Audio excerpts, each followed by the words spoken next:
Shadow work is alchemy. Alchemy is the process of transmutation. So taking one state of matter and transforming it into another. And that's really what we're doing when we're doing shadow work, is we are transforming one state of being into another. It is the process of changing from within, so it transmutes to without. And in alchemy, we use the elements. We use fire, air, earth, water, spirit, the 5 elements, in order to make these transformations happen. And why do we do it? Because there's a thought, there's a concept in alchemy that by transmuting something, you are taking it through a process of purification, or by separating the pieces, you're able to understand and really get down to the matter of it. And by recombining separate parts of the all, of the one, then you are elevating. And it is, the alchemical process is one of exaltation, of distillation, and all of these different ways of transforming something into more base elements and into higher, more ascended elements, if that makes sense. I'm trying to break it down in a way that that you can like really conceptualize and really visualize, because I think alchemy is often one of these things that people talk about but don't necessarily fully grasp or can comprehend what it means, what it truly means. And so I studied alchemical herbalism under Seja Popham, who's the founder of the School of Evolutionary Herbalism. And through alchemy, we really understand the plants. And by understanding the individual parts of the plants and the elemental structure of plants, we could understand ourselves. And by taking plants through alchemical processes and see how they're transformed, then it really helped me to understand how I could transform myself. And that was a huge part of my spiritual journey and my own shadow work as well. In fact, going through that course was an initiation in itself and took me through so much growth and so much learning. And by integrating the plant medicines into my life as well, I found so much benefit and teaching and wisdom in that. And so like that whole course for me was an alchemical process. And I really understood myself through my shadows as well. So this is like what I want to talk about, is what does that alchemical process look like when you're doing shadow work? What are the individual steps? Because it is a process with separate steps. And at the end of it, you come out recombined, transformed, as the phoenix rising from the metaphorical ashes, so to speak. And in fact, in a lot of the occult traditions and schools of learning, the mystery schools, and through those initiations, there are trials that you go through that are part of an alchemical process as well, like the trial by fire. I think we've heard that. That's in the collective lexicon. And going through a trial by fire, you really are burned to the ground. It's a very challenging, stressful process, but out of it, you become, there's so much growth, and you become fresh, renewed, with a perspective that completely changes your world inside and out. And then you're able to carry those lessons throughout your life. And that's what the shadow work is like. It's like trial by fire. It's like trial by water. And water is a very emotional, flowing, consistent, kind of grinding process. And it is like, if you think about trial by water, releasing all of the emotion that you have inside that's attached to something. And then it comes to a point of completion where there's nothing more left to feel in that particular instance. And then you can look at it renewed, refreshed from a different perspective, and carry that lesson with you throughout your new experiences. I often hear some people, like my clients, say that they're afraid to feel a certain emotion. They're afraid to cry or to really grieve something because they're afraid that once they open that up, they're not going to be able to close the floodgates.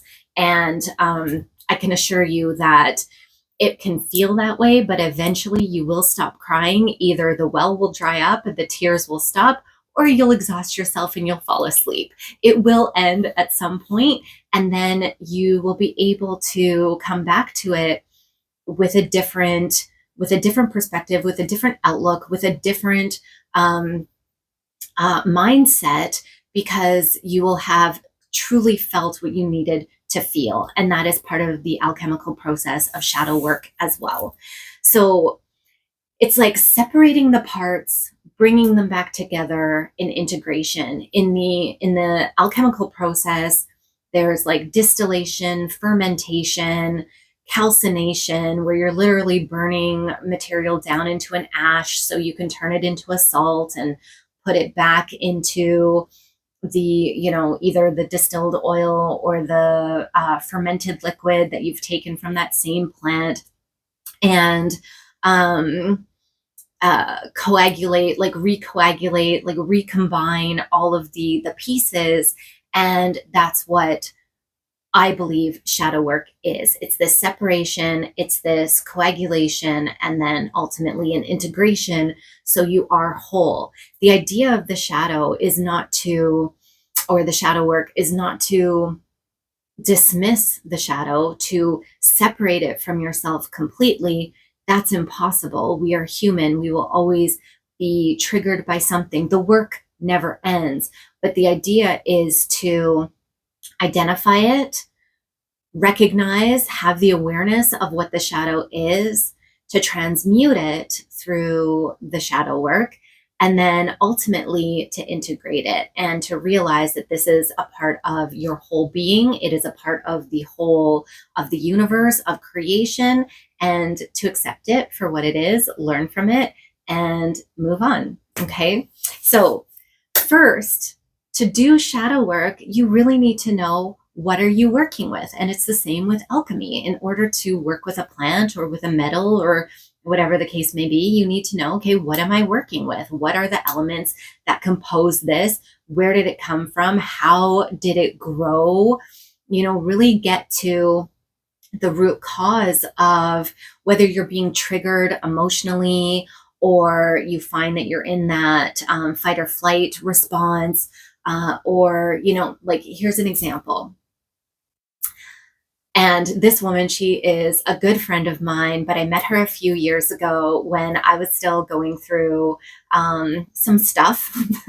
And she triggered me big time. Like, every time, I really liked her, but every time I would be in the same room with her, I was like, who does this woman think she is? She is like larger than life and has such an ego. And I can't handle it. Like, I was like there was something coming up. I was like, who does she think she is? And I recognized that I was being triggered, and I had to take a step back and be like, hey, where is this coming from? This really has nothing to do with this woman. She is shining her light. Good for her. Leo rising. Love it. And I was like, okay, this is about me. This is not about her. She's doing her thing. Why is this a mirror for me? Why am I getting triggered when I see this woman? And I took it back.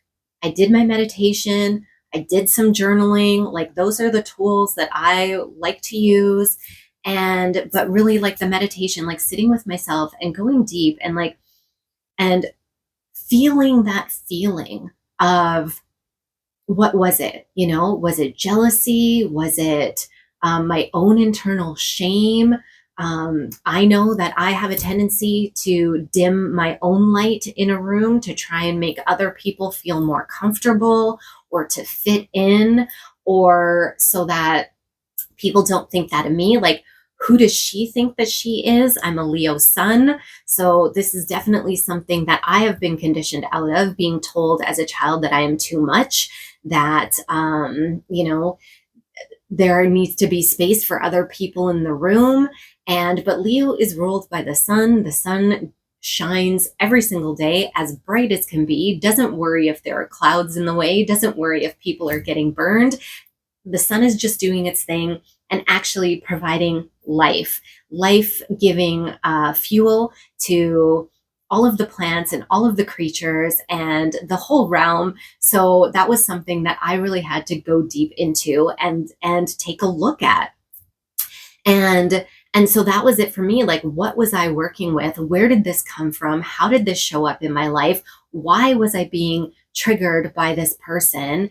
And then the next step is to observe it and to really acknowledge and to be aware and notice when this shows up and what is it bringing up in yourself. I had to notice, what is this bringing up in me, and how do I like, just from a non-judgmental observer perspective, how do I react in these instances? How do I feel in my body? Where does it come up? What is it triggering in my subconscious? You know, all of these things, right? To really take that scientific observer approach and to watch myself in these moments and to go back and think about, okay, when has this occurred in other instances? Were there other people who triggered me? Were there other situations or, you know, places that I was in where I was feeling these same emotions, these same triggers, these same like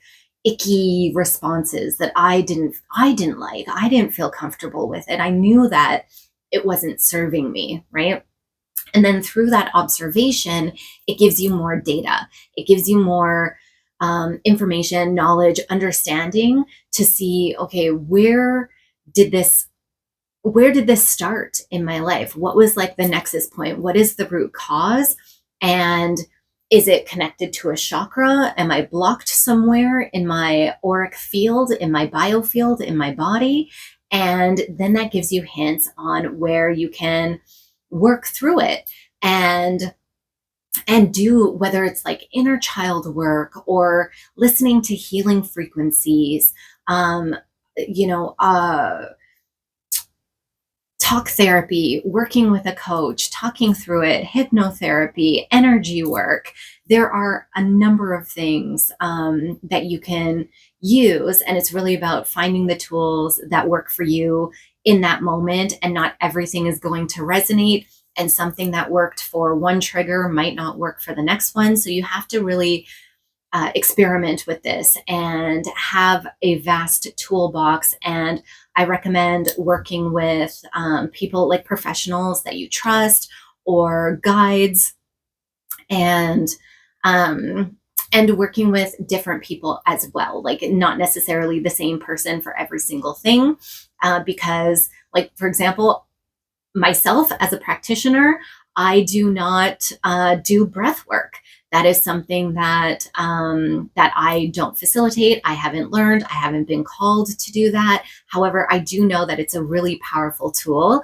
So I have a friend. Her name is Jess, and I'll link her below. And she is great. She is fantastic when it comes to breath work and integration. Or another one is like sound healing. I have a friend who, Melody, shout out to her, does Acutonics and is phenomenal with that. I will link her below as well. Or my other friend, I'm just like going to list out a bunch of people now. Devan, who does Craniosacral Therapy, amazing. She is phenomenal at that. I've seen her multiple times. I'll link her below. And or if you want to go deeper and look into your human design, my friend Billie, she is a human design guru. So I will link her below as well. These are my girls. I know I have more. they will come up at some point. But the thing is, what I'm trying to say is find someone that you trust, find someone that can really help you dive deeper. And then what you can do is step 3, you start to adapt and change your reactions into responses by going through this work. And, whether it's aligning your biofield or changing subconscious patterning, or really even just like understanding where did this come from, and then you're able to transmute it. I believe you do need to work on your mind, your body, your spirit, 3 elements of alchemy as well: the mind, the soul, and the spirit. And those 3 translate to the mind, the body, and the spirit. And it's the body, the soul, and the spirit. And those translate, sorry, Mercury retrogrades got me in a tizzy. How about you? But yes, the body, the soul, and the spirit, which is the body, the mind, and the spirit. And yes, a little sidetrack there. I believe you need to work on it all because it is all interlinked and all interconnected. And when you do that, now you can start to really, in the moment, you will recognize when you're being triggered, what that trigger is tied to, and then change that reaction in real time. And that is amazing. That is so magical once you start to do that, because not only is that healing yourself, but it is going to reflect in the people around you. They are going to notice. I've had my family actually point out to me, wow, I didn't think you were going to react that way. Or, oh, I was, expecting a different response. And that is so affirming and so validating that you're like, yes, I've been doing the work and it's paying off. And as you start to notice that in your life, it's really this, it propels you to do more and to dive deeper. And then finally, your initial state is transformed, and these reactions and these cycles and these subconscious patterns that you've been operating out of are changed, and you don't have that initial reaction anymore. And then your default operating state has elevated and is operating at a different frequency than where you were at in the past. And that's amazing. That is complete validation.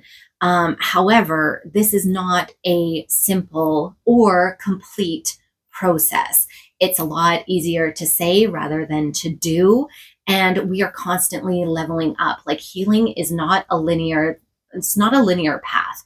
The healing process is not from A to B, simple, done.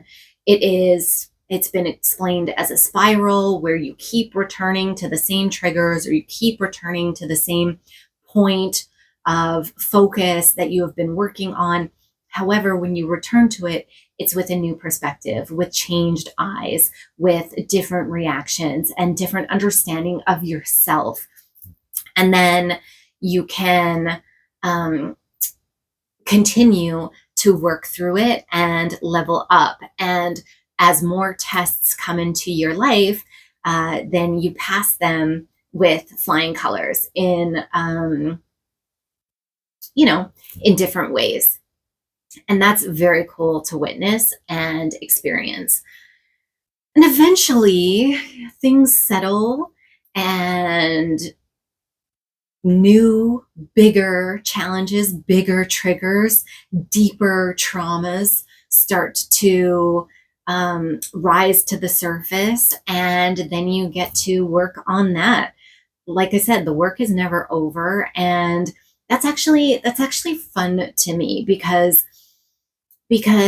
you get to learn more about yourself, more about the collective, more about humanity as you go, and you are more equipped to deal with the bigger things as you do the work, as you go through these steps on your journey, on the path. And there are millions of things that you can heal, that you can dive into. I do this practice where you look at a fear, and then what is the emotion behind that fear, and then what is the situation, like the moment in time where that emotion got stuck in your body. And you can do this a million times, fear, emotion, situation. And because there are millions of fears, and as you go through, the fears that might come to your mind are ones that you're experiencing currently, like they're front focused. You are experiencing it right now, maybe multiple times a day. And so it's available, ready available. And the more that you do this exercise, the more that you find deeper fears, deeper rooted ones from years ago, maybe decades ago, maybe past life fears start coming up.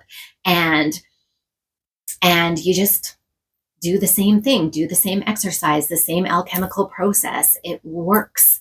And then your awareness shifts, your awareness levels up, your awareness becomes more complete.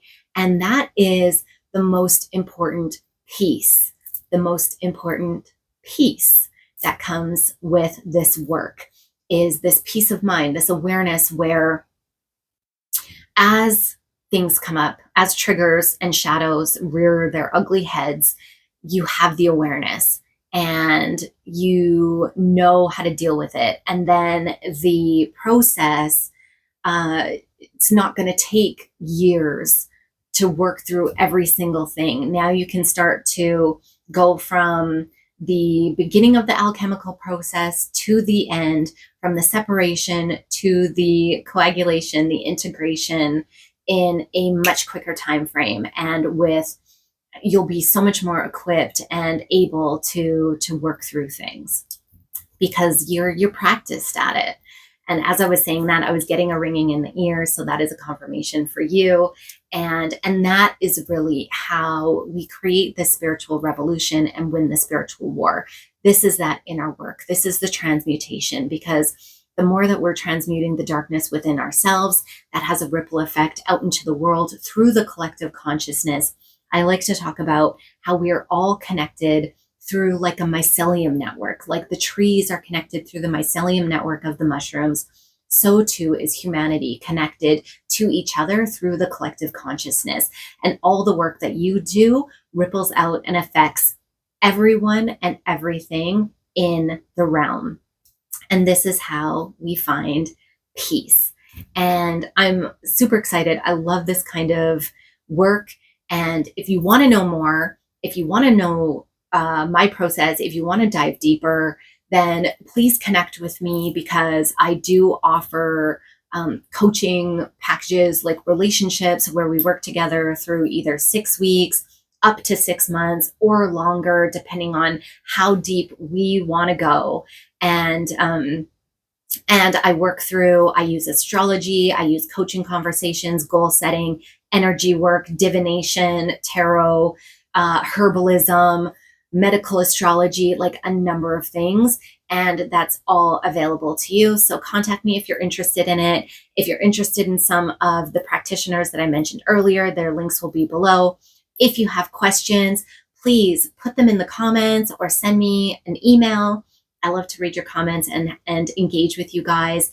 If you like this content, then like the video, share, subscribe, do the things. It helps out the channel. And thank you so much for being here with me today. I am sending you so much peace, joy, love, and support, because the world is a dark, chaotic place, and we're bringing the truth and the light. So thank you again, and I'll see you in the next one.